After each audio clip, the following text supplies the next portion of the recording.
Estamos en el marco de Fórum Infancias, reunidos para pensar acerca de la adolescencia, de la transmisión, de lo generacional y de las nuevas tecnologías. Estoy muy contenta de compartir este espacio con Carlos,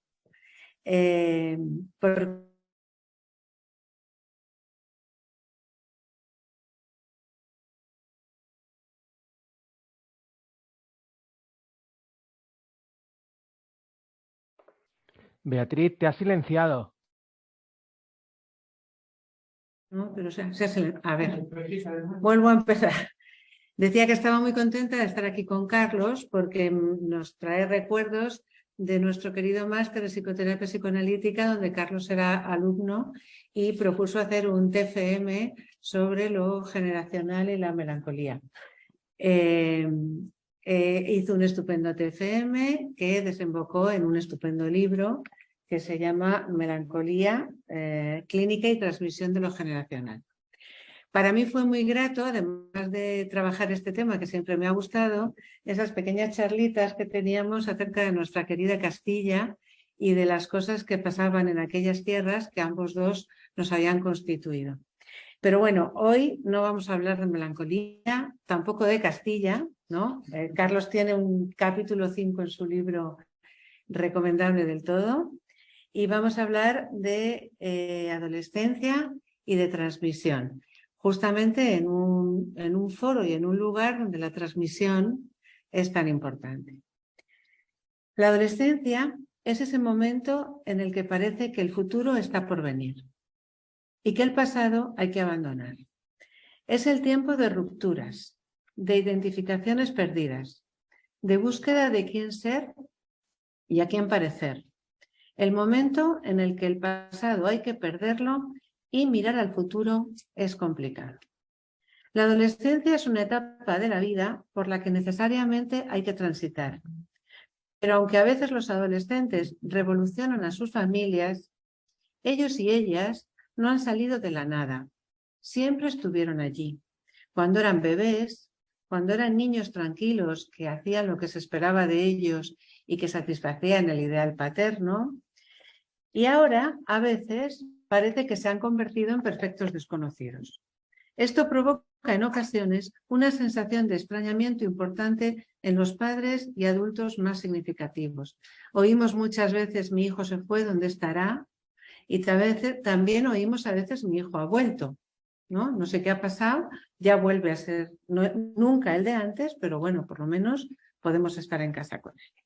La adolescencia, como continuación de la latencia y esta a su vez de la infancia, pone en evidencia el refrán castellano de que el que tuvo, retuvo. Y la ruptura será más o menos violenta según hayan ido pasando por todos los momentos importantes de la niñez. La adolescencia también pondrá en escena aspectos de lo familiar que no siempre han podido ser explícitos, pero que siempre estuvieron ahí. El adolescente de hoy, yo creo que el de siempre, cuestiona la sociedad actual, la estructura familiar y por qué les toca. Y porque la crisis adolescente es imprescindible para la constitución del sujeto, ponen en duda lo que forma parte del pasado y no saben, ellos no saben, que muchas veces ese pasado será fundamental para el futuro. Y de esto va mi intervención. En Introducción al narcisismo, en el 14, Freud plantea que el individuo cumple con una doble función en tanto que es para sí mismo su propio fin, pero también es parte de la cadena generacional a la que pertenece y por la cual se va transmitiendo la vida psíquica de generación en generación. Se transmite lo que se constituye y también acontecimientos no superados que han quedado en el inconsciente de los antepasados. Más tarde, en Totem y Tabú, Freud ya planteaba que los procesos psíquicos siguen desarrollándose de una generación a la siguiente. De no ser así, dice, cada generación debería comenzar sus conocimientos de la vida desde cero, y vemos que no es así. Plantea una cuestión fundamental. ¿Cuáles son las vías y los medios de los que se sirve una generación para transmitir estados psíquicos a la siguiente? Desechado el modo de transmisión evidente, que es la comunicación directa y la tradición, Freud busca la respuesta en las palabras del Goethe de Fausto. Y dice, lo que has heredado de tus padres, adquiérelo para poseerlo. Y esta es la clave de la transmisión. Adquiérelo. Es imprescindible para transmitir, y transmitir es irremediablemente vivir y dejar huella. En psicoanálisis, el término transmitir hace referencia tanto a los procesos, las vías y mecanismos mentales que son capaces de operar transferencias de organizaciones y contenidos psíquicos entre distintos sujetos, especialmente de una generación a otra. Cada uno de nosotros formamos parte de una cadena que nos condiciona. Pertenecer a una familia y no a otra nos coloca, que no es banal, nos coloca en un lugar deseante con diferentes destinos. Y no podemos salir de esa cadena. Desde que nacemos, recibiremos las huellas de generaciones pasadas a la espera de poder hacer algo con ellas que nos diferencie de nuestros antepasados. Y es aquí donde el entramado propio de la situación edípica sirve para que alguien quede ubicado con un lugar en la cadena de generaciones. Así quedará afiliado o no, según se relacione con quienes le anteceden en un orden simbólico, donde se le prestará al recién nacido el mejor instrumento o la mejor herencia, el lenguaje, las palabras que le permitirán de lo viejo hacer lo nuevo y aguantar la ausencia del objeto y la angustia de muerte. Si hablamos de transmisión, lo hacemos de identidad, tanto en su aspecto imaginario como simbólico, y a su vez la identidad nos servirá de correlato para la identificación. Heide Feinberg, en su libro El telescopaje y lo transgeneracional, relacionó la transmisión con identificaciones inconscientes y nos permite acercarnos a la transmisión transgeneracional. Interesante concepto este, ¿eh? Aporta el concepto de telescopaje. Todos en nuestro trabajo clínico observamos que algunos síntomas de los pacientes no encajan en su historia, pero sí en la de sus antepasados. Así los padres atribuyen al hijo todo lo que odian de ellos y el niño adquiere una identidad negativa. La identidad será positiva cuando se atribuyen a sí mismos todo lo que aman en el hijo. Aspecto vital en el proceso adolescente. ¿Cuántas veces los chicos y chicas serán portadores de aquello que los padres odian en ellos mismos y por eso no los aceptan o no pueden verlo? No hay lugar al espacio psíquico propio del niño o adolescente, que se identifica con una organización extraña que le pertenece a otro. La historia de los padres pasa a estar como encajada en la historia vital del niño y adolescente, configurando una condensación de 3 generaciones que ella llama telescopaje generacional. Es la transmisión de una generación con otra de secretos o traumatismos que son expresados a través de los síntomas. Según la autora, tiene que ver con lo dicho y lo no dicho de los padres, con los deseos, costumbres, historias, ceremonias, traumatismos, duelos no superados. Para Piero Lañé, el asunto tiene que ver con el narcisismo. El niño pequeño formará una imagen de sí en la que irremediablemente quedarán impresas las representaciones de todos sus antepasados encarnadas en un otro que se encontrará con él y traducirá si puede, y si no puede, no traducirá. El niño queda atrapado en el ser de los otros y cuando sea adolescente iniciará un camino para escapar de ese atrapamiento y en ocasiones enfrentarse a la falta de ser. En el mejor de los casos, si la represión opera, el otro está en condiciones de traducir y poner palabras donde las sensaciones son intensas, donde hay dolor, sin gozar con el cuerpo del otro, esa traducción habrá sido posible. Pero, ¿será posible traducir, interpretar o aportar sentido cuando los deseos no han sido reprimidos y los duelos no han sido elaborados? Y en esos casos, ¿qué se transmite? Existen inscripciones que remiten al vacío, a la irrupción de lo no dicho, a agujeros de representaciones, como ocurre a veces en las crisis adolescentes. Cuando la transmisión de lo simbólico no ha sido posible, si quien tenía que traducir no pudo hacerlo, entonces el acto ocupará el lugar de la palabra y lo no dicho retorna letalmente. ¿Qué se transmite para que el orden simbólico actúe? La transmisión ineludible será de una falta. La novela familiar, pues, tiene que ver con los avatares de la castración de uno mismo y del otro. Castración que será imprescindible para que la transmisión del deseo circule.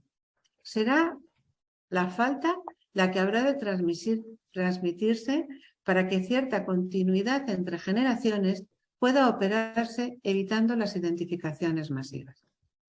Transmitimos y somos depositarios de un nombre, una historia que es la de nuestra familia, nuestro pueblo y nuestra civilización, de un lenguaje que pone de manifiesto la experiencia del imposible. Este lenguaje actúa como una estructura de separación. Con la aparición del lenguaje se tramita la ausencia del otro, y esta será una premisa para la humanización. Esta pérdida es una experiencia de límite, y este será en sí mismo generador de deseo. La experiencia clínica demuestra que hechos ocurridos en un tiempo anterior al nacimiento de un sujeto, con historias que aparentemente no le pertenecen, se revelan con frecuencia como constitutivas de su psiquismo. En ocasiones, yo he trabajado con pacientes en la consulta con nietos que tenían que sostener la castración, la ausencia de castración de sus abuelos. Acabar la tarea iniciada por ellos y que los padres transmitieron sin saber que lo hacían. Secretos familiares, duelos no realizados que generación tras generación dejarán sus marcas con culpas de antepasados que dificultan que las siguientes generaciones tengan un futuro. Se me viene a la cabeza el caso de una persona adoptada ilegalmente que no sabe nada de su origen, en una familia muy bien acomodada, donde no fue capaz de estudiar, no fue capaz de tener un futuro hasta que le contaron el origen. El origen era feo, ¿no? Pero no pudo integrar nada de la vida hasta que alguien se atrevió a contarle que su adopción había sido ilegal y que él no constaba en ningún sitio como adoptado. Constaba como hijo nacido de...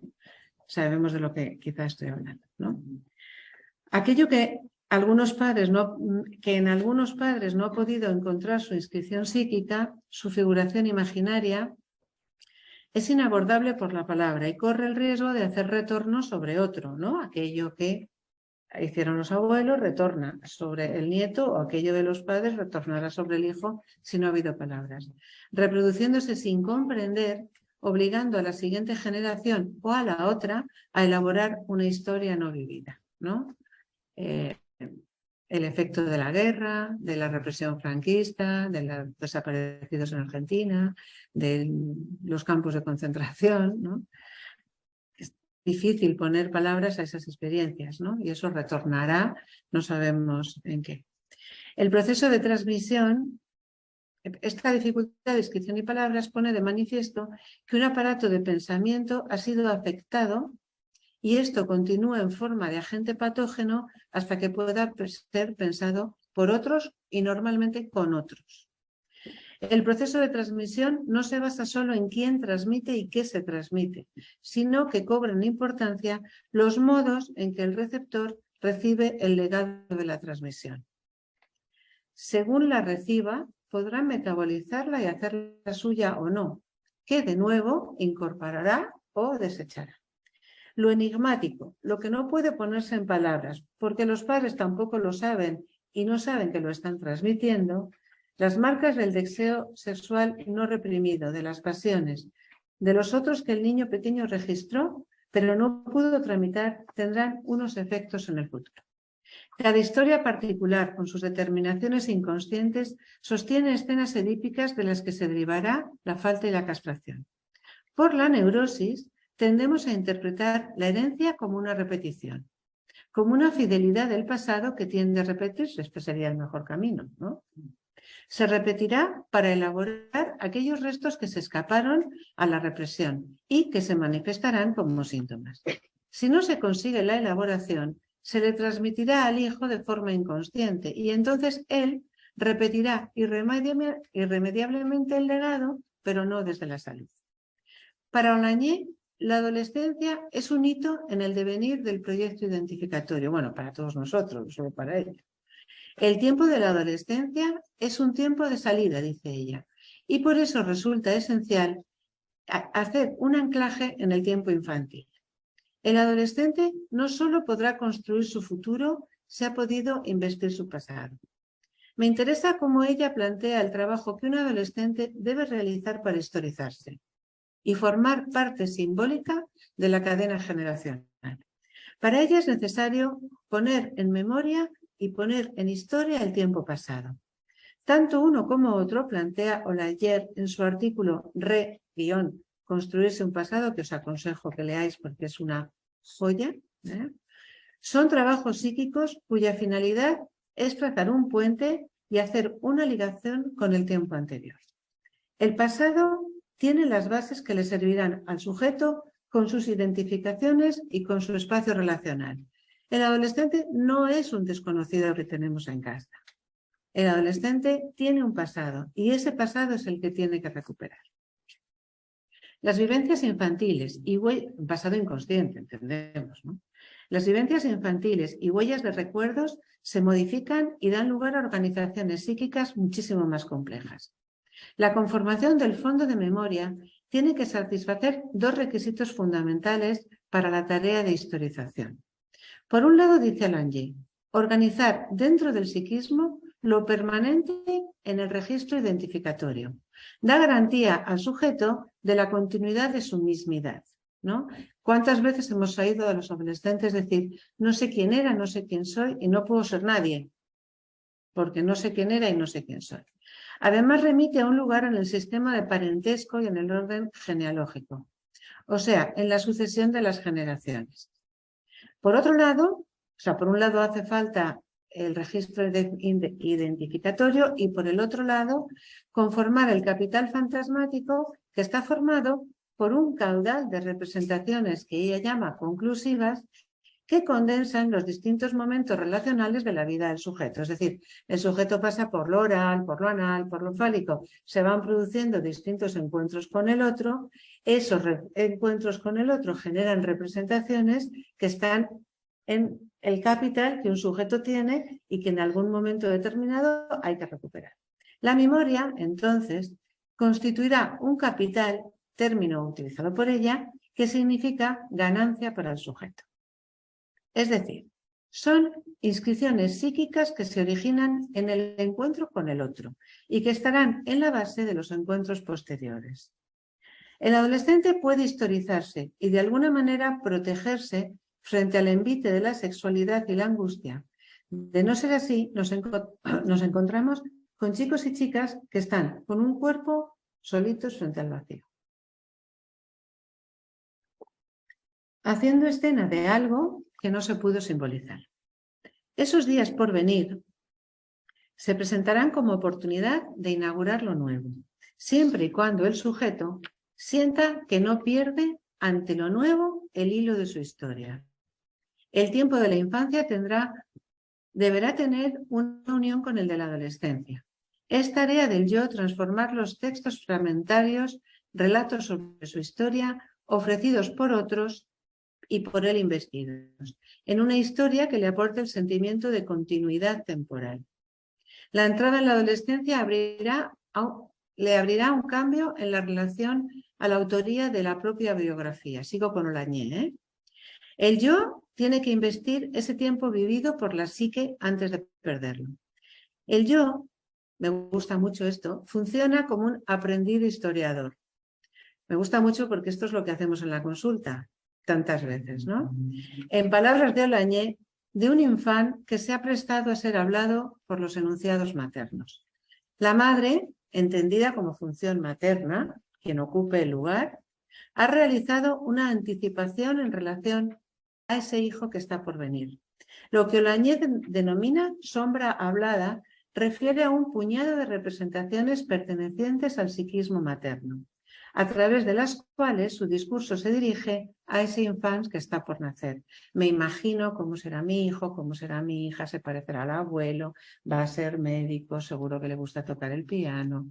Luego ya viene la decepción, pero pensar es gratis y desear es gratis en ese momento.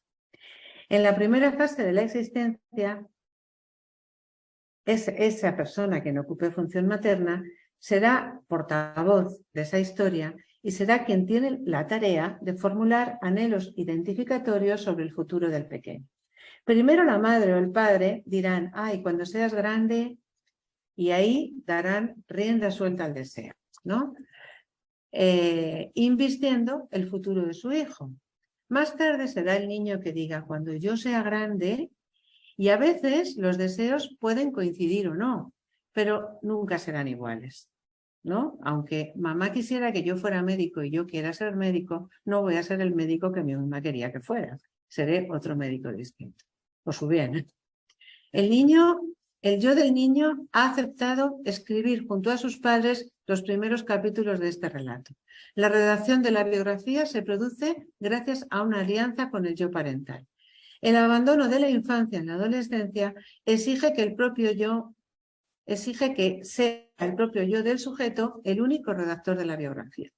El yo parental tendrá que aceptar que esas alianzas han sido temporales y debe dejar de querer ser autor de esa redacción. En el marco de procesos saludables, en el trayecto adolescente podrá darse la creación de la propia historia como elaboración psíquica, original e inédita.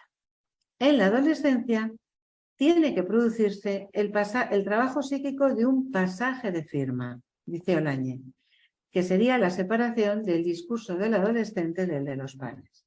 Si hubiera dificultades, sea de parte de los padres o del adolescente, en este trabajo de soltarse podría eclosionar una patología.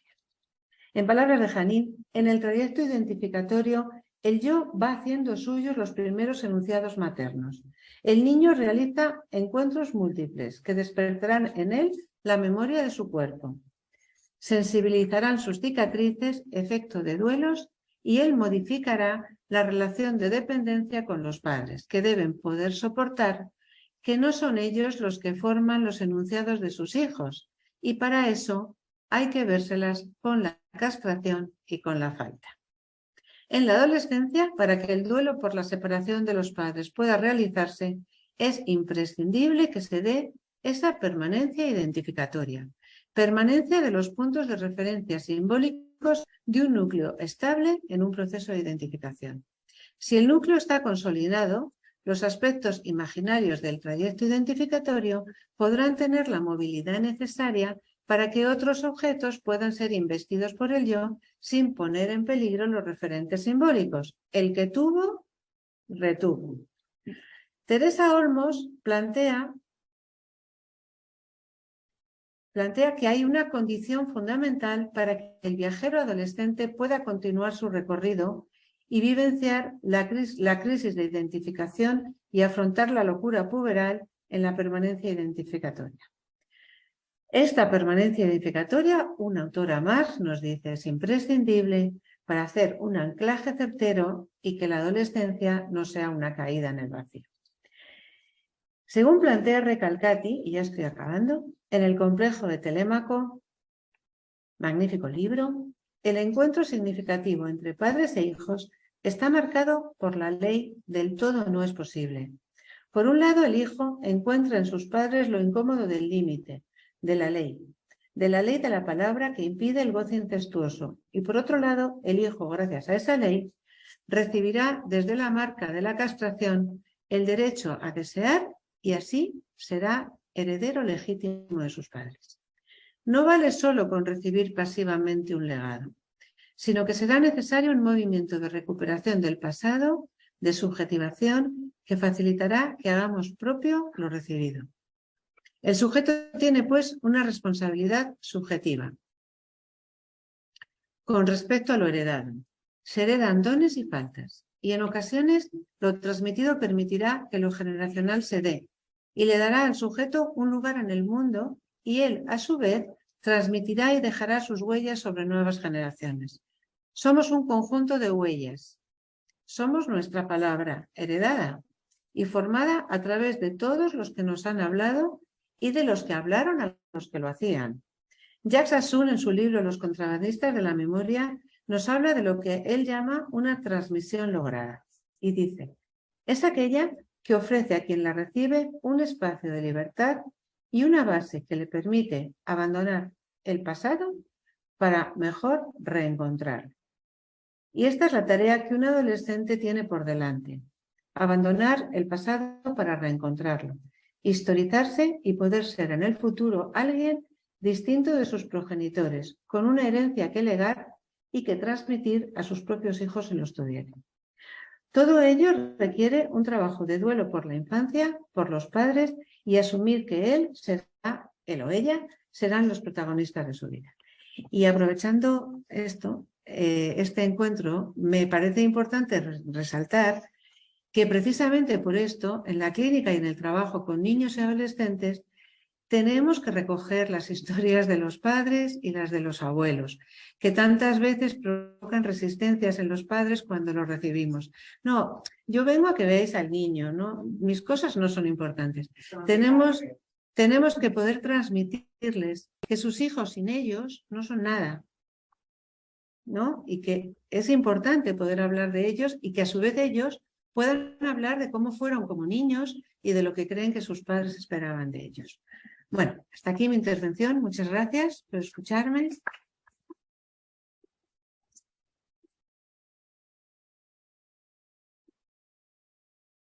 No sé si usar este.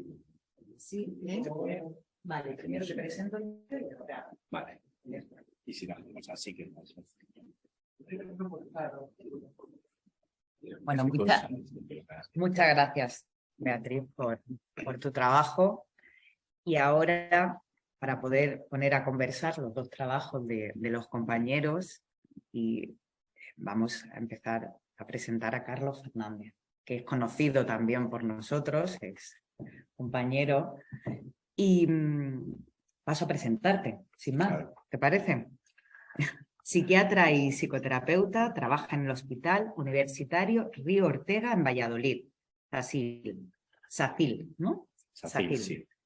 En Centro de Salud Mental. Es tutor de residente, también realiza labores de docente en dicho servicio. Consulta en Madrid, máster en psicoterapia psicoanalítica en la Universidad Complutense de Madrid, miembro de la sección de psicoanálisis de la EM y de la otra psiquiatría, ¿verdad? Autor del libro, como ha dicho Beatriz, ya lo anticipaba, Melancolía, Clínica y Transmisión Generacional. Ahora ya sabemos la historia del libro, hablando de historias, ¿no? Y de transmisiones. Y del capítulo del libro, Impacto de las nuevas tecnologías en salud mental infanto-juvenil. Hoy nos va a traer el trabajo Transmisión y nuevas tecnologías. Muchas gracias. Gracias. Sí. ¿Se me oye? Sí, sí. Sí.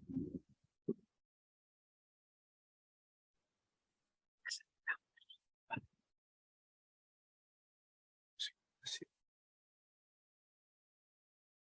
Pues, buenas tardes a todos. Bueno, lo primero agradecer a Foro Infancias la invitación. Para mí es un placer.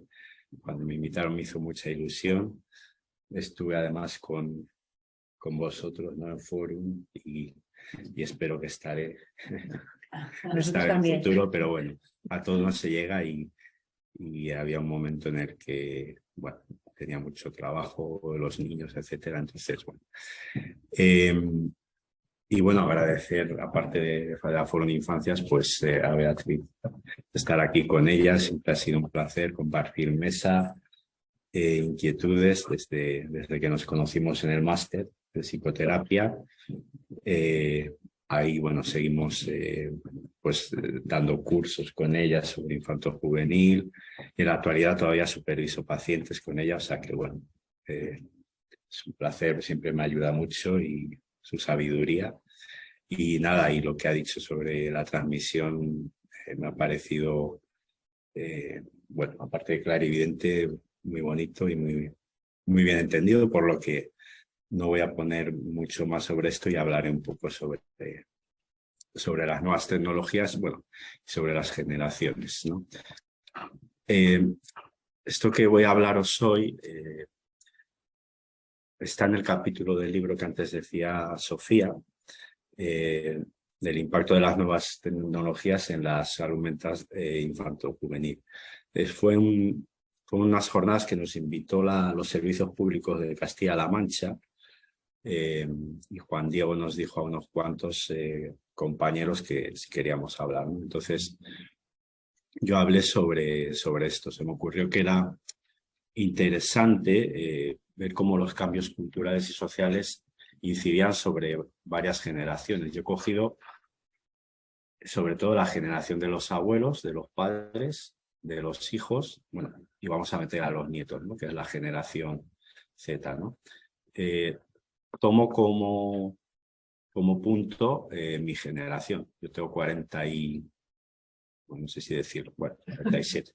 47, pertenezco a la generación X, y entonces voy a poner esa referencia para hablar de nuestros abuelos, de nuestros padres y luego de nuestros hijos, ¿no? Bueno, a los nietos no llego, pero me parece interesante, sobre todo, pensar estas generaciones qué momento histórico les tocó vivir, ¿no? Durante la adolescencia. A nuestros abuelos, a nuestros padres, a nosotros. Y qué objeto tecnológico, ¿no? Tenían de referencia para, digamos, como, más que comunicarse, entrar en lo social, ¿no? ¿Y por qué la adolescencia? Bueno, pues como ha dicho Beatriz, porque es un momento crucial, ¿no? Un momento conflictivo por definición, y esa es la normalidad. Y como dice Abel Asturi, cuando hay que hacer un duelo de los padres de la infancia, del cuerpo infantil, la entrada en la sexualidad, y esto, que es lo que a mí me interesa quizás, que es el vínculo con el otro social. Cuando el niño sale de lo endogámico familiar y entra en contacto con el otro social. Y por supuesto, el momento princes para la identidad y las identificaciones. Este otro social, habría que pensar si en ese momento incide algo traumático, algo que tiene que ver con el trauma, ese lazo puede quedar dañado, ¿no? Puede aparecer una melancolización, una paranoia, digamos, teñida ¿por qué? Porque el otro, en vez de sostenernos, el otro es algo que agrede, ¿no? O por lo menos no está. Estamos pensando en lo más inmediato que nos ha pasado, que es en la pandemia, ¿no? Y aparece el desamparo original en el que nacemos, que si no hay unos brazos que nos acojan, pues somos un despojo, ¿no? Voy a hablar un párrafo en cuanto a lo generacional. Ya yo digo que Beatriz lo ha definido magníficamente, pero leyendo a Juanjo Millás, que es una maravilla, bueno, a mí me gusta, tiene un párrafo que creo que condensa con una lírica y una prosa lo que es lo generacional. Os leo a Juanjo Millás. Mi madre carraspeaba en la iglesia. Igual había 500 personas oyendo misa y yo me encontraba en un banco alejado del suyo. Pero sabía que era ella y la localizaba al instante. Se pasó la vida intentando expulsar de la garganta algo que tenía en el corazón. A veces, ahora, escucho ese carraspeo, pero viene de mi garganta. Y es el de ella. De este modo extraño viven los padres en los hijos, con un tic, una manía, un modo de contestar al teléfono, un estar de pie o un estarse acostado. Parecen detalles pequeños, pero su capacidad para contaminar la globalidad es enorme. Así, cuando mi madre carraspea a través de mi garganta, vuelvo por unos instantes a aquella iglesia, donde, cuando ella desaparecía para irse a comulgar, yo la seguía como un radar gracias a aquellos carraspeos. Bueno, aquí acabamos. Bueno, ahora voy a ubicar un poco las generaciones. Voy a hacer una descripción quizá demasiado general, pero que yo creo que está sacado de estudios sociológicos. O sea, no voy a hablar de lo que yo pienso, aunque sí que meteré reflexiones mías, pero bueno, esto va a ser, está sacado de estudios sociológicos, ¿no? Pero no, me parece interesante porque la sociología parece que no tiene que ver con esto, pero tiene que ver mucho, ¿no? Por ejemplo, cuando se defina desde la sociología la generación de nuestros abuelos, que la llaman la generación silenciosa, lo vais a entender, ¿no? Bueno, pues vamos a empezar cronológicamente por la generación de nuestros abuelos, ¿no? Llamada generación silenciosa. Son los nacidos entre 1929 y 1940. Los rangos de generación suelen ser 20 años, 15, bueno, depende de los autores. A esta generación, la infancia más la adolescencia, les pilló a nivel mundial, en plena guerra mundial o en la posguerra, en la inmediata posguerra, y en España, en la guerra civil o en la posguerra reciente, ¿no? Y podemos decir, sin lugar a dudas, que es una generación traumatizada, evidentemente por la guerra. Las instituciones, en esa época, familia, escuela, iglesia, eran fuertes y ejercían un férreo control sobre los individuos. El sistema era eminentemente represivo y se educaba para hacer lo que otros habían decidido. Insisto, esto está sacado de estudios sociológicos. El hombre estaba sobrevalorado y la mujer devaluada. Y buscó la mujer en la maternidad para repararse a través de los hijos. Predominaba el papel pasivo de la mujer y los hombres buscaban mujeres que se parecían a su madre. Lo tradicional y patriarcal se aplicaba de forma autoritaria. Y bueno, en nuestro país y en otros países, los traumas de la guerra abonaron el silencio, la vergüenza y la culpa. Esto nos resuena en nuestras familias, en nuestros abuelos, cómo era la educación, cómo se comportaban con los hijos y cómo se comportaban. O sea, no es nada, pero es interesante pensar en esto, ¿no? El objeto tecnológico de aquellas épocas era la radio, ¿no? Y tenemos imágenes de películas o del radio enorme, ¿no? Y cómo se transmitían las noticias de guerra, ¿no? Y todos allí con la oreja, ¿no? Metidos en la radio, ¿no? Y cómo esa voz que puede arrullar, puede acompañar y que perdona la vida de tantos hogares, o el transistor, ¿no? Yo me acuerdo de mi abuelo con el transistor debajo de la almohada cuando iba a la calle, bueno, y a mi padre también, el famoso transistor, ¿no? Ya digo, esa voz, ¿no? Como acompañante, pero también como puede ser un imperativo de ley y orden, ¿no? Cuando la voz funciona así y agrede, ¿no? La siguiente generación, que es la generación de nuestros padres, la famosa boomer, baby boomer, cuando hubo una explosión de natalidad, ¿no? Son los nacidos entre el 46 y el 65. Y fue la generación posterior a la guerra. En la adolescencia ya vivieron esa fase desarrollacionista de los 60 en España, donde, aunque había dictadura aún, pues ya había una especie, bueno, apertura es mucho decir, pero bueno, se empezó a poder vivir. Bueno, yo creo que eso fue posterior, pero bueno, sobre todo al principio de la transición, aunque todo fue muy complicado. En el resto del mundo pues se vivió el mayo del 68, que fue un amago de revolución. Fue una época, nosotros llegamos tarde en España, como siempre, pero bueno, nosotros en los 60, el inicio de consumo de drogas, de la época de paz y porros, una época de lucha por los derechos civiles, también un aumento del individualismo, pero es una época donde nuestros padres lucharon y trabajaron mucho por reconstruir las ruinas de la guerra, ¿no? Lucharon por un mundo mejor y levantaron esas ruinas. Quizás son personas menos conservadoras y más tolerantes, porque lo que había detrás era muy feo, aquí en España especialmente. En España, evidentemente, había ganas de salir de una dictadura tan larga y bueno, ahí empieza a haber un vestigio en otros países, sobre todo en Estados Unidos, el consumo de masas ya se implantó más en los 60, aunque aquí llegó un poco más tarde, ¿no? El objeto tecnológico, en esa época, podemos decir sin lugar a dudas, habría que pensar si es más revolucionario incluso que el de ahora, es la televisión.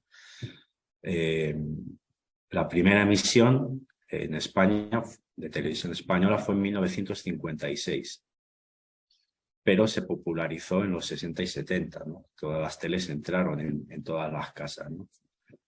Y es porque es verdaderamente revolucionario, porque aparte de la voz, como en la radio está la imagen, ¿no?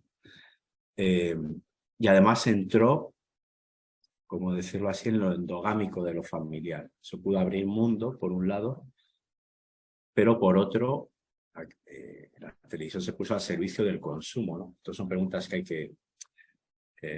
puede ser una vía de entrada en lo cultural, pero también en el consumo, ¿no? Cuando entra el consumo de por medio, el consumismo te dice lo que tienes que leer, lo que tienes cómo tienes que vestir o cómo tienes que hacer, ¿no? Y fue evidentemente un periodo de paz como la siguiente generación, que es la generación X, que es mi generación, ¿no? Son los nacidos en el 62 al 82. Curioso cómo se define esta generación como generación de la apatía, generación perdida, eso ya es más preocupante, o también la generación Peter Pan, ¿no? Ya digo que esto, bueno, no hay que generalizar, pero bueno, estos nombres se dan. Yo creo que es una generación que disfruta plácidamente de lo que construyeron nuestros padres. Es un momento de abundancia. Es una generación formada y culta, tuvo acceso a la cultura realmente. Nuestra generación pudo estudiar, los pobres pudieron estudiar gracias a quien estaba en el gobierno también, pero es verdad que eso no pasaba en las generaciones anteriores, ¿no? Es una generación más formada y culta, más creativa, y también coincide, y esto es importante, con la caída de los ideales y de las creencias tras el triunfo del capitalismo sobre el comunismo, ¿no? Después de la Guerra Fría. Y es la generación de consumo, quizá la generación de todo es posible, y como digo, es la que pudo estudiar, ¿no? Estudiar, además pasándolo bien. Yo me acuerdo de mi etapa de la universidad, que de las más bonitas de mi vida, ¿no? Quizá se puede definir como una generación, insisto, sin querer generalizar, poco luchadora, porque tampoco había que luchar mucho por nada.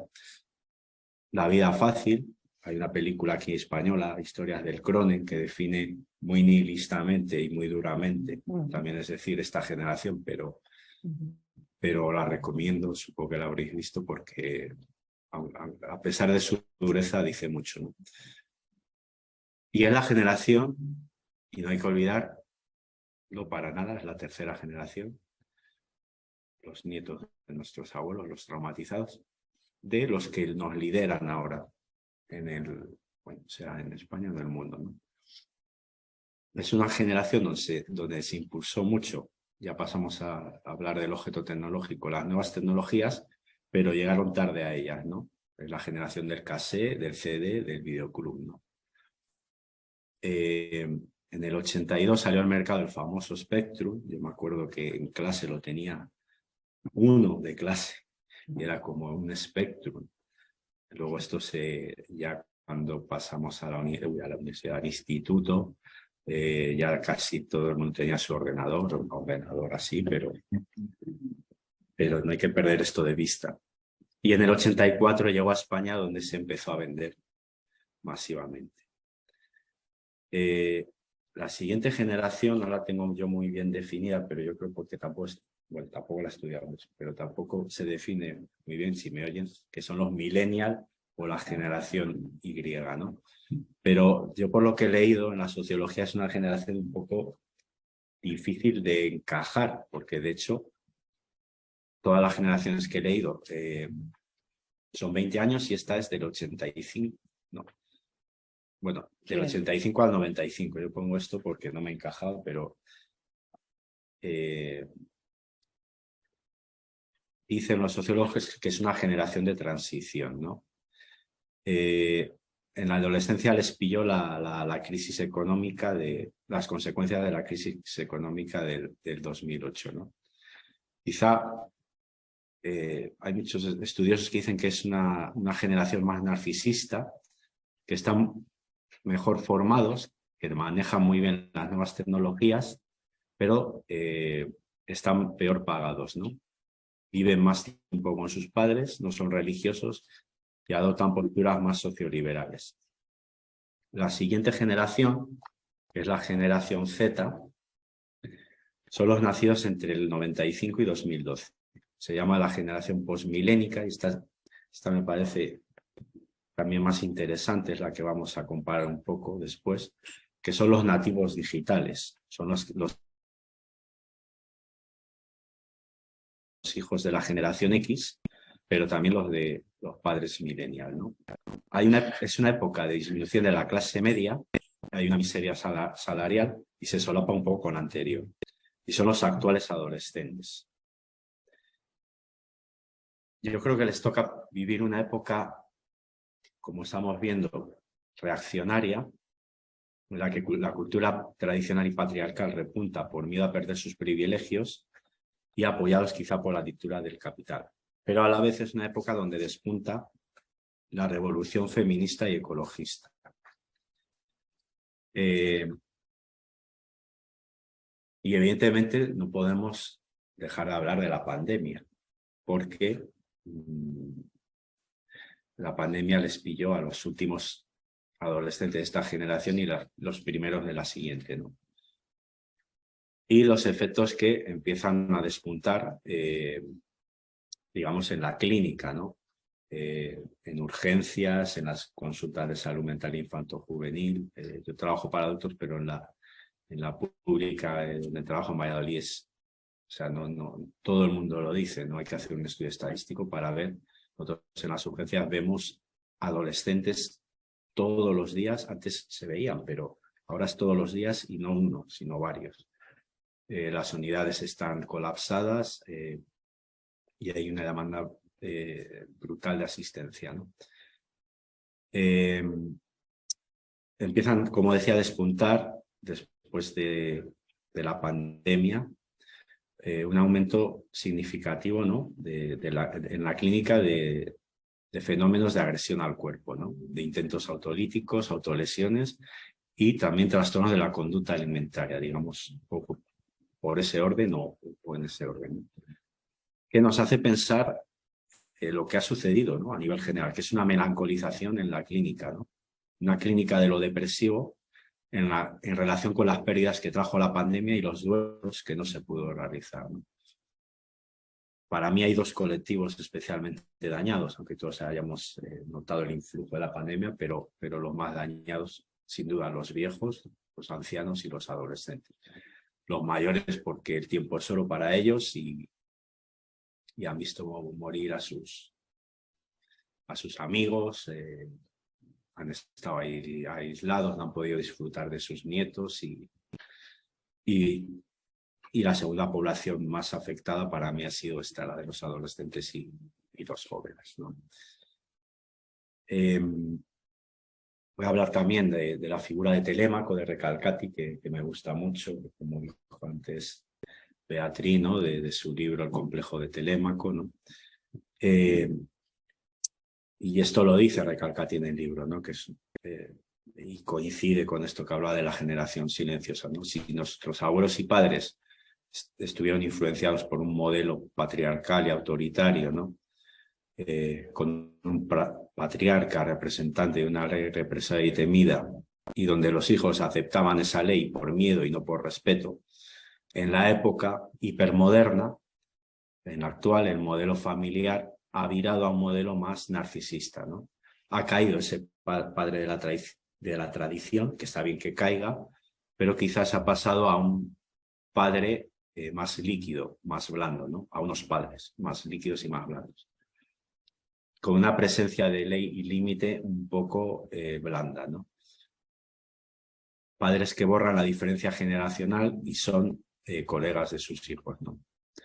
También significativo de estos tiempos líquidos, según Bauman. Y se ve también, ¿no? Porque hay un desfase en la adolescencia. Parece que se entra antes y luego se eterniza. Eso es significativo. Y esto es importante a pensar, ¿no? Y esto lo hago en forma de pregunta. ¿Los padres renuncian a la responsabilidad de dejar un porvenir a sus hijos? ¿Se dejan arrastrar por una mala entendida libertad, el todo es posible? Mala entendida libertad como la que hace, bueno, no voy a hacer política, pero la que está haciendo Ayuso, ¿no? Parece que tenemos que ser libres para hacer lo que nos dé la gana y salir de cañas, ¿no? El todo es posible, se puede con todo y no hay renuncia, ¿no? Esto no es libertad, esto no significa libertad, ¿no? En una entrevista, Recalcati hablaba de que ese pacto generacional que había, ¿no?, entre profesores y padres se ha roto, ¿no? Habla de los padres han vuelto sindicalistas de los hijos, ¿no? Pero también lo estoy pensando, digo, también es si los padres desautorizan a los profesores, también se sufre al contrario, ¿no? En algunas reuniones con los profesores empiezan a hablar de tu hijo como si les conocieran, es intolerante a la frustración, no sé, como si le conocían toda la vida y como que los padres estamos ejerciendo una... Entonces, esto yo creo que es mutuo, ¿no? Bueno, o puede ser mutuo. Nuestra generación, la generación X, ha habido una buena época, como decía antes, que se construyó sobre las ruinas de la guerra, pero todo ha ido muy rápido. Y no ha habido grandes frustraciones ni eventos especialmente traumáticos, ¿no? Al menos en el primer mundo, ¿no? Como decíamos, vivido plácidamente. Pero ahora, en esta época, por desgracia, estamos salvando la distancia, pero estamos viviendo algo parecido a la Europa entre guerras, ¿no? Empieza a despuntar un aire de totalitarismo, ¿no?, en el pensamiento, ¿no?, que tiña las mentes de a izquierda y derecha. No estoy hablando de, obviamente, en la ultraderecha no hay que definirlo porque la intolerancia emana y además sin tapujos. Parece que ahora eso que antes estaba, no sé si reprimido, parece que ahora encima hay que ponerse medallas, ¿no? Pero también el totalitarismo impregna la mente de la izquierda porque hay ciertos axiomas de la izquierda que si se cuestionan o se piensan, te pasan al lado de derechas, vamos. Y la pandemia podemos definirla como la guerra de la generación Z. Esperemos que se quede ahí, porque ahora hay una guerra y todos deseamos que se resuelva. Y desde luego, esta pandemia ha empezado a manifestarse un malestar psíquico común y particular en los grupos de población y en la población adolescente con la clínica que he dicho antes.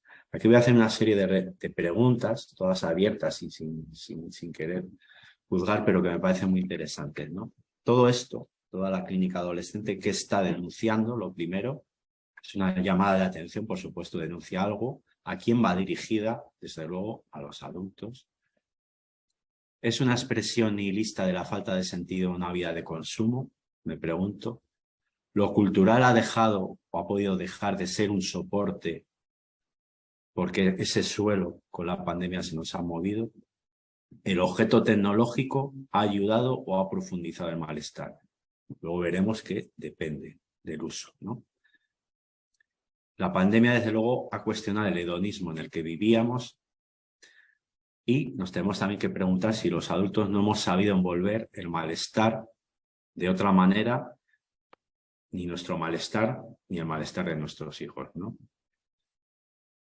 Y repito esta duda sobre si el acceso a la cultura ha sido erróneo, porque se ha hecho desde el consumo, ¿no?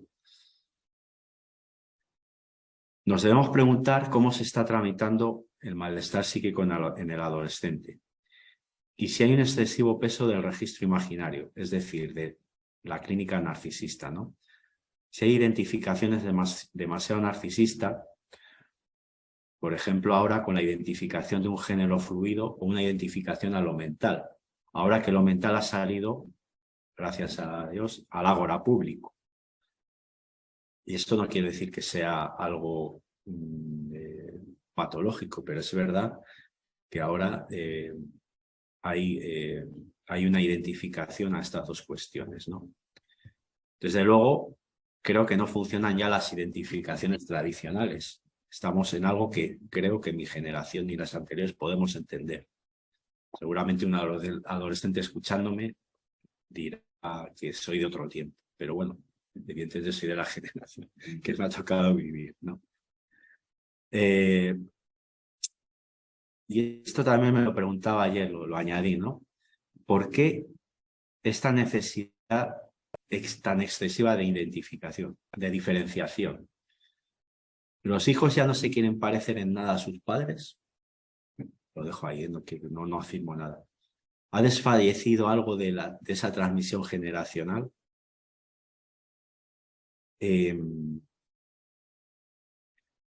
Recalcati rescata la figura de Telémaco, ¿no? Como el hijo, en una metáfora muy bonita, como el hijo que anhela la vuelta del padre, ¿no? De ese padre que se evaporó, ese padre fluido, pero no de ese padre brutal de la tradición, ¿no? Aunque en la actualidad hay algo de ese retorno, ¿no? En los partidos de ultraderecha. Sino desea que vuelva el padre de la responsabilidad, lo podremos llamar así, ¿no? Del que transmite la ley del deseo, y no encarna esa ley autoritariamente. Para eso voy a poner estas dos, sacado de la actualidad, estas dos partes, que es Greta Thunberg, que bueno, quedó un poco en el olvido después de la pandemia, pero en su momento a mí me tocó algo, ¿no? Me resultó curioso, ¿no? Greta Thunberg es un adolescente.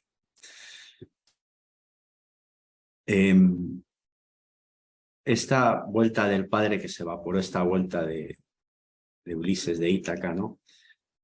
Es un llamado, a veces desesperado, del adolescente o de los hijos, ¿no? Para que los adultos cuidemos de ellos, ¿no?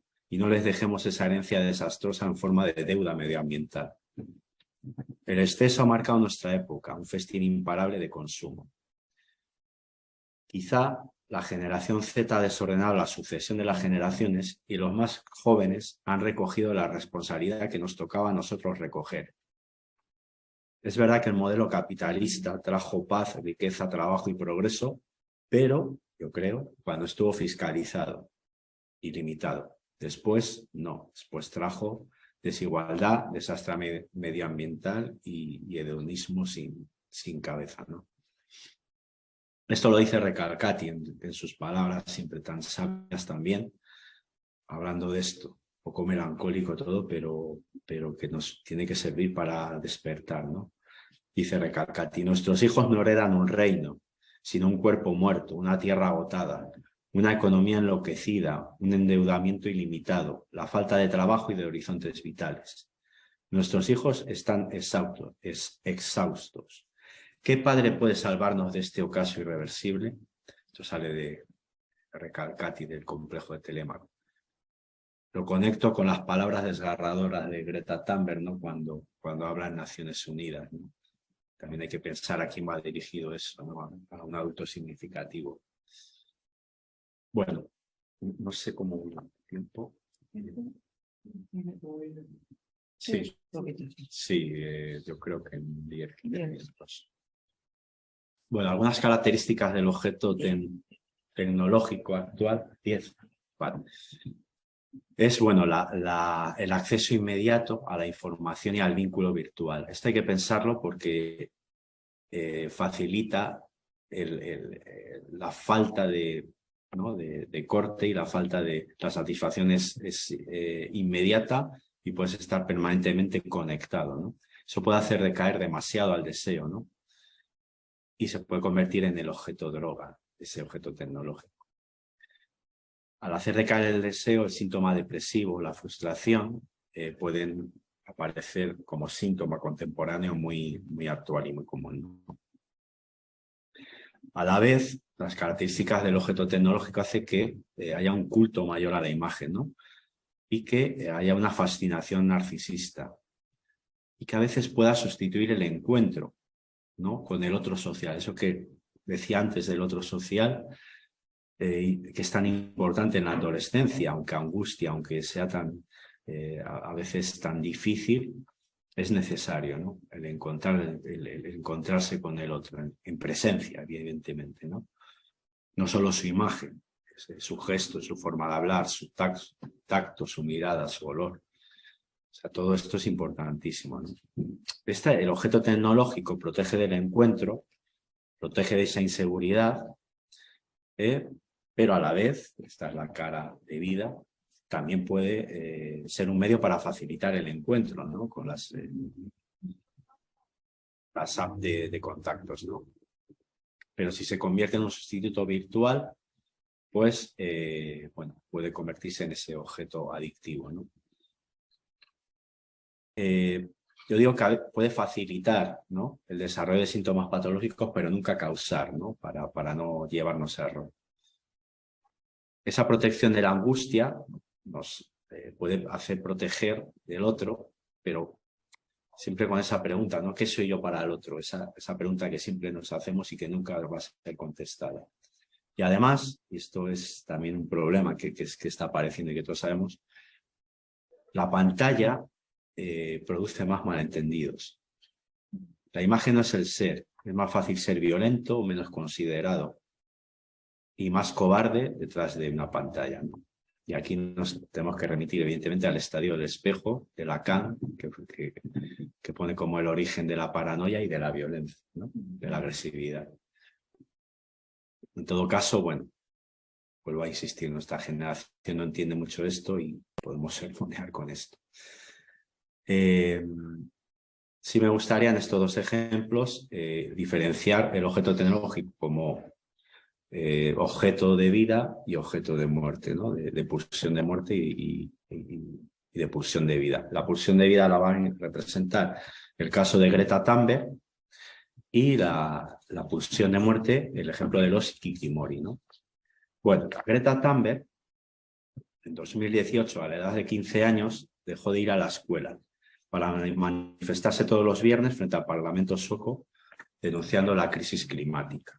Su determinación, contundencia y constancia hizo que los medios de comunicación se fijasen en ella. Y su mensaje, esta es la parte buena de los objetos tecnológicos, la que creo que es buena, se difundió exponencialmente a través de las redes y los medios tecnológicos a sus correligionarios, que eran adolescentes. Y no olvidemos que los adolescentes ahora no se informan por los medios tradicionales, por la tele, por la radio, por el periódico, sino por la red social o por internet, ¿no? Posteriormente a esta denuncia, miles de estudiantes empezaron a manifestarse por el clima todos los viernes. Greta dio varios discursos en Naciones Unidas, adquiriendo relevancia internacional. Con este contundente discurso, dice Greta: no quiero vuestra esperanza ni quiero que la tengas. Quiero que entres en pánico, que sientas el miedo que siento yo todos los días y luego quiero que actúes como si tu casa estuviera en llamas, porque eso es lo que está pasando, ¿no? Con un grito desgarrador que se veía en la imagen. Es interesante saber los antecedentes de Greta. Con 11 años, Greta tuvo una fuerte depresión, dejó de comer y de hablar y fue diagnosticada de Asperger, TOC y mutismo selectivo. Para mí, Greta tiene 3 poderosas y esperanzadoras cualidades. Es mujer, es adolescente y además es diferente. En tiempos de cierta reacción y conservadurismo de fuerte tufo patriarcal, una joven estudianta estudiante subvirtió el orden. Se quedó en un conato quizá, ¿no? Pero es verdad que hubo un tiempo donde estuvo muy presente. Quizá esa preocupación medioambiental se quede, ojalá, ¿no? Miles de estudiantes empezaron a manifestar en Australia y también es lo que es curioso lo que dijo el primer ministro de Australia, que dijo, como los señorones que de la revolución del 68, más aprendizaje y menos activismo, una forma de callaros y vosotros a estudiar, que es lo que tenéis que hacer, ¿no? Me pregunto, más como deseo, pero bueno, ojalá, ¿hay una revolución generacional en marcha o es una simple moda pasajera? Almudena Grandes dijo que la única revolución que sobrevive en el siglo XXI es la feminista. Yo añadiría, ojalá, que se añada a la revolución climática, ¿no? Como respuesta firme a este excesivo consumo que se está agotando. Estamos viendo que se está agotando. Sigue Greta diciendo con desgarro. Esta frase me llamó mucho la atención. Me habéis robado la infancia y la adolescencia. ¿Cómo os atrevéis? ¿Esto a quién va dirigido? ¿A quién va dirigido? ¿A un adulto significativo? ¿A sus padres? No lo sé. Pero el mensaje, si lo habrá dudas, es inquietante por un lado. Es un llamado, desde luego, ¿no? La generación de los hijos ha invertido el orden generacional y está pidiendo a los mayores que no se comporten como niños egocéntricos, que cumplan su función de cuidar a las generaciones venideras. Greta, en este sentido, encarna a Telémaco esperando a que vuelva el padre Ulises de Ítaca, que no vuelva el padre de la tradición, pero que tampoco se quede el padre que se evaporó, ¿no? Y que dé paso al padre de la ley del deseo. Un testimonio de vida para que vuelva a cuidarle y a quererle, pero poniendo límites al goce consumista y cuide la tierra. Ya estoy acabando, ¿vale? Y luego, quizá, la pulsión de muerte del objeto tecnológico la podemos ver ejemplarizada en los Ikikimori, ¿no? Este término Ikikimori fue acuñado por el psiquiatra Tamaki Saito en el año 2000 y significa apartarse, estar recluido. Se define como una forma voluntaria de aislamiento social o autorreclusión. Afectó fundamentalmente a jóvenes adolescentes de Japón, tímidos, introvertidos y con pocas relaciones sociales. Existe una mayor incidencia en varones y Saito cree que en la actualidad hay 1 millón de Ikikimoris, un fenómeno que se está expandiendo al resto del mundo también. En Japón existe, y esto lo podemos también, ¿no? Hacer analogía con otras culturas, ¿no? En Japón existe un fuerte choque entre una cultura muy tradicional y patriarcal y una sociedad tremendamente consumista, llena de objetos tecnológicos. Hay un sentido muy exacerbado de la reputación y del honor.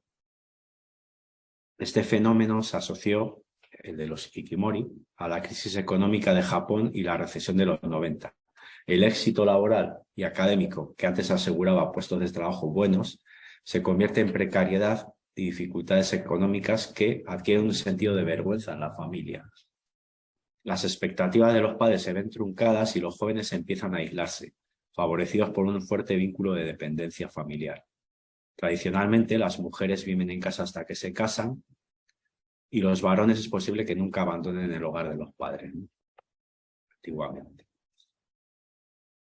El objeto tecnológico en los Ikikimori se convierte en el único hilo conductor que conecta al Ikikimori con el exterior. Pero se establece quizá una relación excesivamente fusional, una relación de dos, narcisista, autista y virtual, porque el Ikikimori no sale de su cuarto, o sea, no tiene ningún contacto con el exterior. En este caso, el objeto tecnológico no es un medio para el encuentro, sino un fin en sí mismo, ¿no? Una vida virtual, unas relaciones virtuales que a largo plazo seguramente produzcan depresión y aislamiento.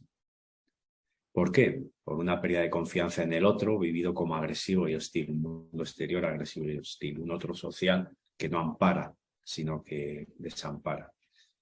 La comunidad no cuida de ti porque exige que produzcas, que cumplas con las expectativas y el aislamiento agrava esta vergüenza e incapacidad, ¿no? Ahora me está sonando también en los pueblos y algo muy antiguo en España donde se escondía a los enfermos mentales en sus casas. Bueno, los pueblos o las ciudades, da igual, pero ¿no? Y les tenían ahí como una vergüenza, ¿no? Bueno, y ya termino haciendo un poco un alegato, ¿no?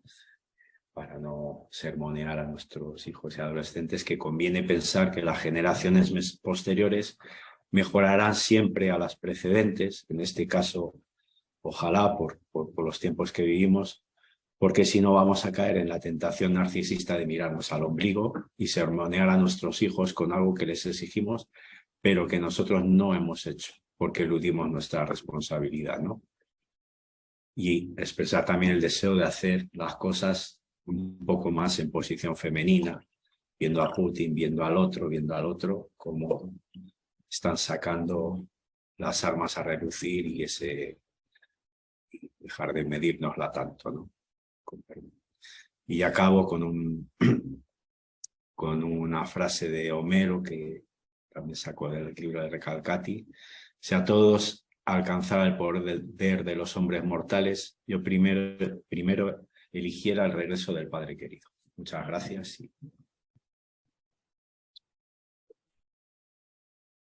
Bien, tiempo. Bien.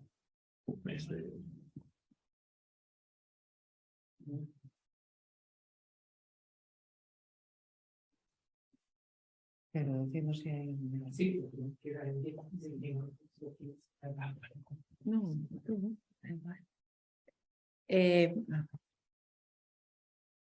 si os parece, abrimos un turno de preguntas, o si alguien quiere, o reflexiones, lo que os parezca. Tenemos un ratito todavía, ¿vale? Así que levantáis la mano o lo ponéis en el chat, lo que os venga mejor.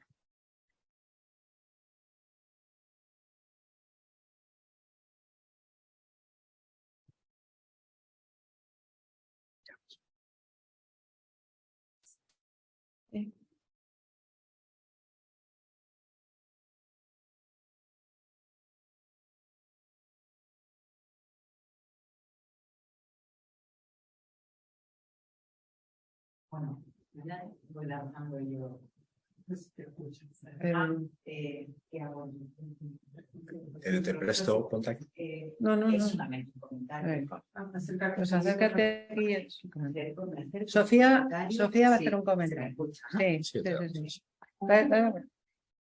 Sí. La batería. Bueno, agradeceros los trabajos. Me parece que es una oportunidad para poner a dialogar dos cuestiones que nos hacen preguntas. Por una parte, el trabajo tuyo, Beatriz, que nos habla de todo el tránsito y todo el viaje de la adolescencia. Y yo cuando leía, porque he tenido la oportunidad de leer los trabajos antes, por ser la presentadora de la mesa, y después, Carlos, leyendo tu trabajo junto con el de Beatriz, es como el objeto tecnológico que tú, ¿no? Hablas de estas dos variantes, uno de apertura al lazo social y el otro de la dupla narcisista.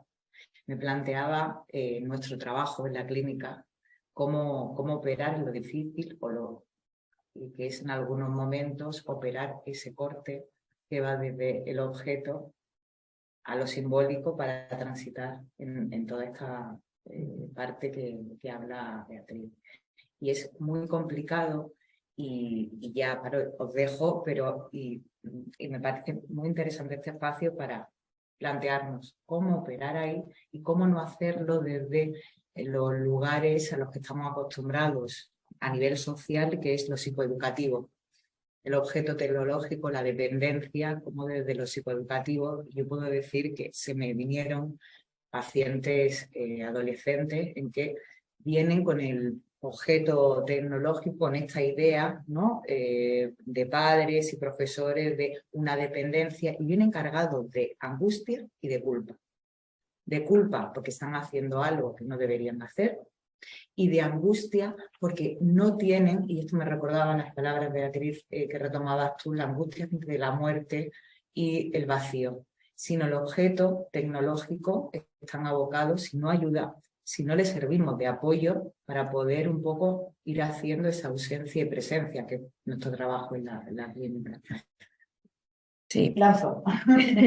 Gracias. Muy interesante. Gracias, Sofía. Yo, aprovechando esto que dice Sofía,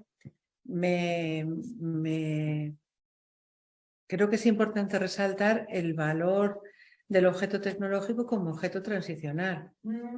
Es decir, que hay muchas veces que el móvil, cualquier cosa de estas, a mí me recuerda, yo que he trabajado en escuelas infantiles y en colegios con niños pequeños, a veces me recuerda un poco a esos niños que entraban en la escuela infantil al periodo de adaptación con su mochila, que no se quieren quitar la mochila, que no quieren, ¿no? Sí.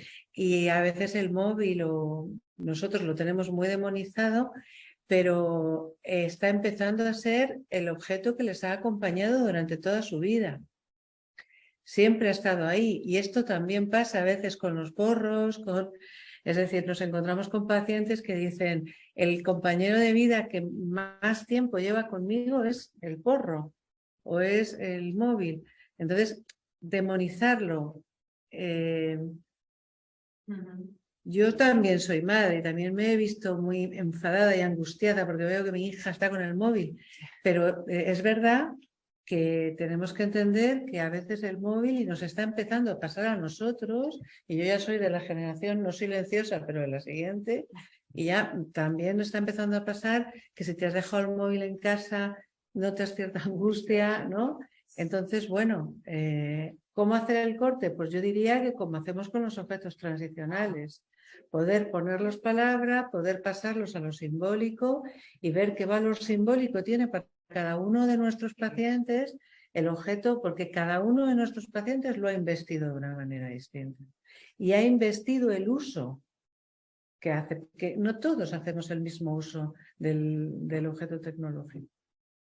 Ahora, por otro lado está lo que tú decías, ¿no? Es como que hay algo tan letal en el consumo, porque sí, que está sustituyendo la palabra. A mí me parece, ya te dejo, me parece que esto nos demuestra que la palabra está en crisis. Yo el otro día tuve una experiencia con una paciente que me estaba contando una cosa tremenda, una discusión de pareja tremenda, y cuando lo contó se me ocurrió preguntarle, pero ¿habías quedado con él? Y me dijo, no, por WhatsApp.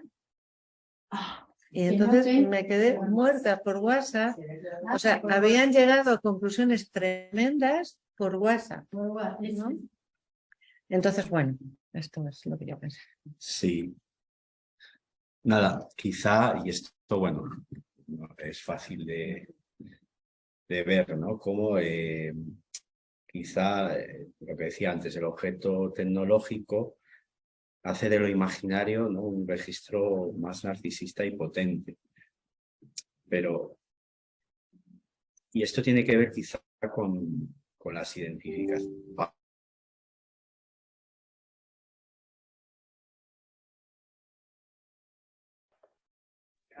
¿Se me oye? Ahora sí. Sí que se me oye, ¿no? Ahora sí, sí. Nos Se hemos había quedado en la- silenciado. Sí. Pero nada, han sido 5 segundos, Carlos. ¿Se oye? Sí, Ah, sí. vale. Nada, estaba diciendo que... Ahí me he perdido. Es que se nos ha apagado el ordenador y nos hemos quedado angustiados.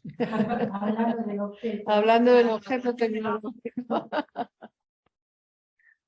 Madre mía, ¿qué estaba diciendo? Bueno, el registro imaginario, quizá esto tenga que ver con las identificaciones. Si tiene un peso demasiado narcisista. Yo el otro día estuve en urgencias y vinieron, además, curiosamente, seguidas, dos adolescentes, dos mujeres adolescentes, dos chicas adolescentes de 16 años, parecían como una demanda muy parecida y una identificación. Una se definía como género cis y la otra como género fluido. Me resultó curioso y digo, qué casualidad. Y además venía por una fobia de vio unas vías del tren y hubo como el impulso, pero no con una intención, y uno con una depresión de varios meses de evolución, bastante fuerte, ¿no? Y bastante angustiada. Esta adolescente vino a pedir ayuda, había una demanda clara, había un malestar psíquico y venía al otro de psiquiatra de urgencias a pedir ayuda. Sinceramente quiero decir, pero había algo que dijo: mañana tengo instituto y no puedo faltar a clase. Hablamos con los padres, resolvimos, se desangustió y se fue. La siguiente adolescente también venía por ideación suicida, pero había, a diferencia de la otra, y esto es lo que me hizo pensar, había como una especie de identificación demasiado narcisista. Yo tengo un TLP, yo tengo un diagnóstico claro, y con un deseo de ingreso, ¿no?, en la unidad, para, digamos, yo creo, fortalecer esa identificación. Y bueno, en la historia pues había como una especie de evitación de lo que es la responsabilidad. Dejó de ir a clase el año anterior para hacer algo que a ella le gustaba mucho, pero se deprime sobre todo cuando empieza otra vez las clases del instituto. Y bueno, esto ya es cosa mía o una suposición mía, a diferencia de la otra paciente, no quería ir al instituto. O sea, tenía un malestar, pero no era tan fuerte como el otro. Vale. Y bueno, esta es ¿no? Lo que quería reseñar con esto es que esto que decía Beatriz de la palabra. La primera paciente le calmó mucho la charla, el lenguaje, el encuentro con el otro, y a la siguiente paciente no le sirvió tanto y creíamos, digo, si no viene mañana volverá, porque ya quería un poco esa identificación, ¿no? Además estaba más psiquiatrizada porque tenía muchísima más medicación que la anterior. Y bueno, no sé, me he ido por los cerros de Úbeda, pero... Hay una pregunta, ¿no? Sí, escuchas. Es de Susana Schneiderman desde Argentina y dice: felicitaciones a Beatriz y a Carlos, un gusto escucharlos. Elevo una pregunta y reflexión. ¿Qué os parece la temporalidad actual más allá de la inmediatez que observamos? Por ejemplo, con el cambio de ritmo que se produjo en WhatsApp. ¿Creen que es algo que representa el ritmo juvenil? ¿Llegó para quedarse?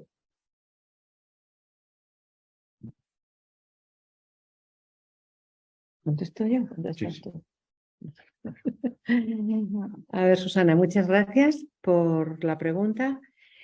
Bueno, yo esto te voy a dar mi opinión, en el registro de la opinión. Yo creo que el tiempo del WhatsApp creo que ha venido para quedarse. De hecho, no es solamente el tiempo de los jóvenes. Está constituyéndose también en el tiempo de los adultos. ¿Eso es que los adultos nos hemos adaptado al tiempo juvenil? Creo que no. Creo que todos nos hemos adaptado al tiempo de WhatsApp, que nos ha facilitado. Estamos en un tiempo donde parece que estamos obligados a hacer muchas cosas en poco tiempo, a atender a todo. Verdaderamente vamos a tener todos déficit de atención de aquí a nada, que esa es una etiqueta que gracias a Dios no va a definir a nadie porque la vamos a tener todos, porque estamos haciendo la mayoría de las veces dos cosas a la vez, que es lo que estamos haciendo y mirando el WhatsApp. Entonces, este seguramente sea un mal de la sociedad. La palabra no vale, todo es muy líquido, las relaciones humanas son bastante líquidas también, o sea que a veces aparece algo que puede dar, que se puede coger como casi paradigmático de los tiempos que ocurren. Y yo creo que la comunicación por WhatsApp me parece que es un poco paradigmático. Tendremos que hacer algo por evitar que esto sea así, pero nos lo tenemos que cuestionar todos, no solamente los adolescentes. Creo que los adultos muchas veces estamos viendo una película que nos encanta y tenemos el móvil en la mano y estamos contestando a WhatsApp. Y tenemos que hacer el esfuerzo de apagar el móvil, de quitar el móvil, ¿no? Bueno, no sé si... ¿Hay alguna pregunta más? El WhatsApp crea mucha incertidumbre. Dice Iris, que está aquí con nosotros, que el WhatsApp genera mucha incertidumbre. Sí. Y errores, y falta de Y malos comunicación, entendidos. malos entendidos. Sí, pero la incertidumbre, como veíamos en algún otro encuentro en uso, también es como la característica. Es otra palabra que define el momento, ¿no? La incertidumbre es absoluta, ¿no? Entonces, estos son rasgos que igual tenemos que estar atentos también para que no nos dominen, ¿no? A ver, ¿alguna cosita más? Albertina. Albertina.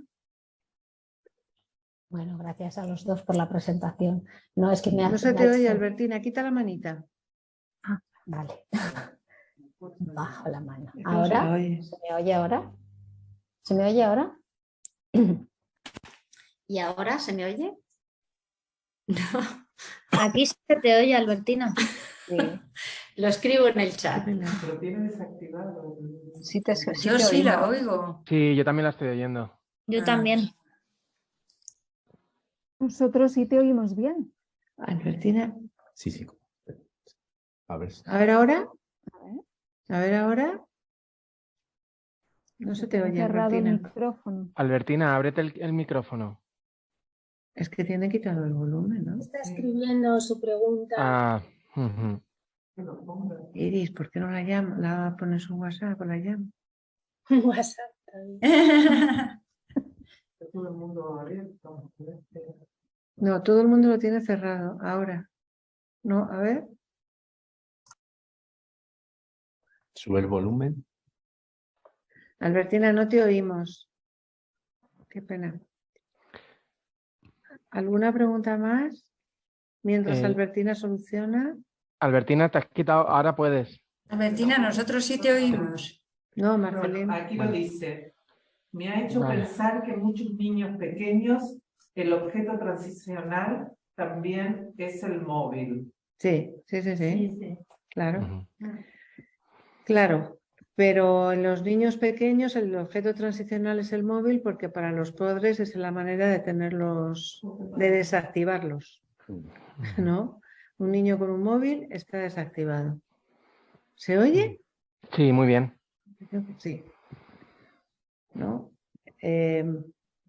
Antes los padres salían a comer o a cenar y si llevaban a los niños llevaban pinturas, cuadernos, puzzles y ahora no se lleva nada de eso, se lleva un móvil, se le pone una película o lo que sea y da igual la edad que tengan. Entonces, efectivamente, el móvil será cada vez en edades más tempranas un objeto transicional, claro.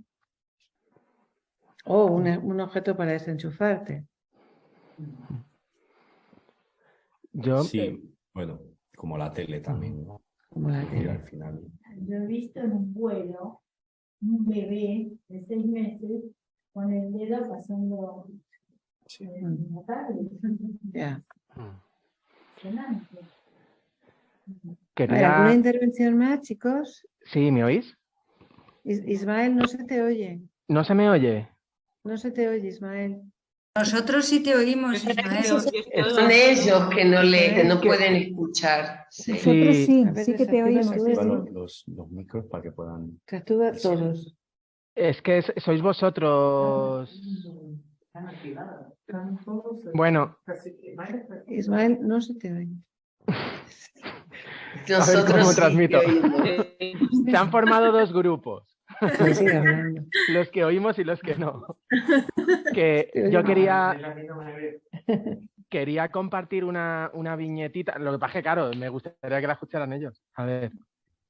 Te va a tocar escribirla entonces, ¿no? Porque No, nos guau, oyen. espérate. Bueno, yo creo que debe. Bueno, creo que la escrito. Katy Martín, ¿cómo pensáis que han afectado las nuevas tecnologías a la transmisión de lo intergeneracional?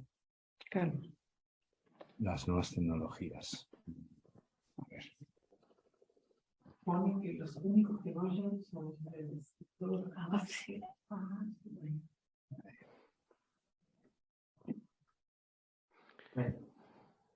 Ya estamos acabando. A ver, Carlos. A ver cómo respondo. Es muy amplia la pregunta, ¿no? No sé, bueno, me ha venido, a lo mejor es una tontería, pero hay algo de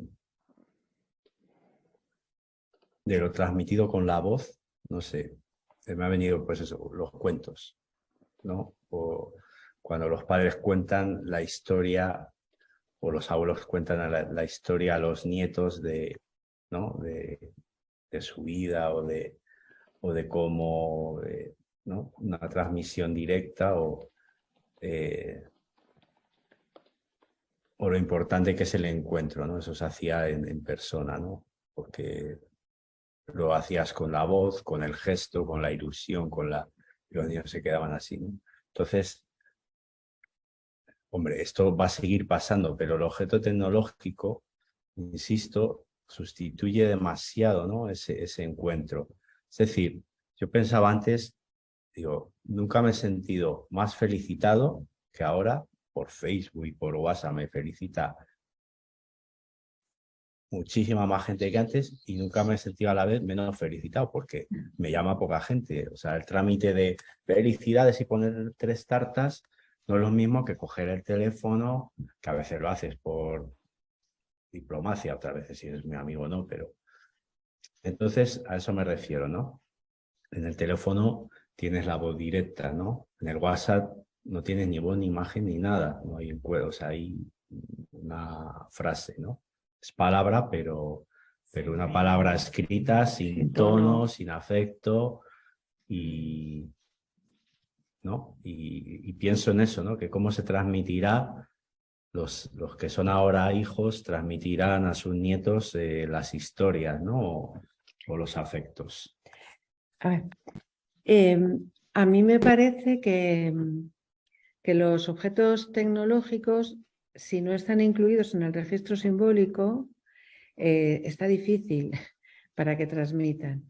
A mí me viene el recuerdo de mi abuela cosiendo con sus vecinas en el pueblo, en la calle, alrededor de la radio, y yo chiquitita oyendo allí lo que fuera. Ahí había mucha transmisión alrededor de la radio que posibilitaba el encuentro, como luego en las familias alrededor de la tele se posibilitaba el encuentro y se hablaba. Desde ahí podrían facilitar la transmisión, pero si el objeto tecnológico lo que hace es aislar a cada uno, ¿no? Esta imagen de 7 adolescentes alrededor de la mesa y cada uno con su móvil, pues probablemente no es facilitador de la palabra, ¿no? Entonces todo dependerá del uso que le podamos dar. Si el uso está dentro de lo simbólico, facilitará la transmisión. Lo que parece es que aleja a las generaciones. Parece, ¿no? Parece que lo que saben los nietos no saben los abuelos, pero está habiendo un movimiento muy bonito y es que los nietos enseñen a sus abuelos a hacer las videollamadas, a todas esas cosas que uniría a las generaciones. Entonces, si el objeto tecnológico nos sirve para juntarnos y para a partir de ahí, ¿no? Hacer una historia, o sea, esta historia que dice Carlos de cómo se transmitían los cuentos, pues es a través de algo que produce un objeto tecnológico, bien. Si el objeto tecnológico nos sirve para aislarnos y meternos cada uno en nuestra concha, igual está complicado, ¿no? Iris tiene algo que decir. Hay 2 comentarios aquí en el chat y yo con esto ya el comentario ya cerraría. Ismael dice, quiero compartir una viñeta. En un grupo comunitario del hospital de día, un adolescente de 14 años expresa con profunda pena cómo su familia paterna de origen cubano y con la que hace años que no se encuentran, están en la actualidad emigrando a Estados Unidos. Habla de recuerdos y de lazos que la unen a toda una familia que apenas ve. El grupo de adolescentes lo entiende perfectamente y hablan como grupo de lo que nos transforma a cada uno, las múltiples relaciones que cada uno mantuvo con sus familiares. Y acabamos hablando del grupo adolescente y de cómo nos afecta cada cosa que ocurre en él y cómo han transmitido la historia del grupo. Enhorabuena a ambos, ha sido espectacular. Y por otra parte, bueno, agradecimientos, y para terminar en la parte del chat, Elena Traizac dice, sabiendo que el objeto tecnológico está, ¿cómo hacemos para construir relatos? Pregunta abierta para pensarla y poner en común en otros encuentros. ¿Cómo van a ser los relatos? Sí, quería comentar algo para reivindicar a los objetos tecnológicos. Es que si no lo dices por aquí no te van a oír. Algo que me sucedió hoy, que puede servir, es muy rapidito. Hoy me llegó un vídeo que que grabó Spielberg de mi familia por el Holocausto. Y estuve todo el día mirando y me enteré cosas que yo no sabía. Y me lo estaban contando, porque mi padre nunca habló de lo que pasó. Y hoy me enteré que había estado en Dachau. Y me produjo, y es algo gracias a la tecnología, que no me hubiese enterado jamás porque él no lo contó, lo contó su hermano. Muy bien. Gracias, Iris, por compartir esto con nosotros, porque resume el encuentro de hoy. Muchas gracias. Ha sido muy emocionante.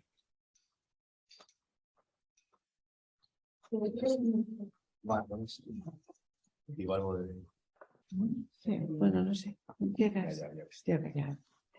¿Ya acabamos? Bueno, muchas gracias por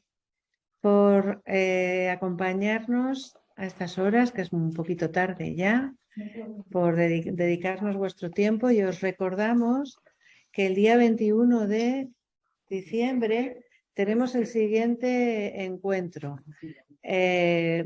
Os lo iremos contando, iremos diciéndoos cuál es el tema y bueno, cómo nos vamos a encontrar. Seguramente podamos encontrarnos presencial. Además de mantener el modo online, haremos un híbrido. Sentimos que las personas que estáis al otro lado del charco no podéis estar presencial, pero contamos con vosotros online porque ha sido muy gratificante compartir con vosotros. Muchísimas gracias. Carlos.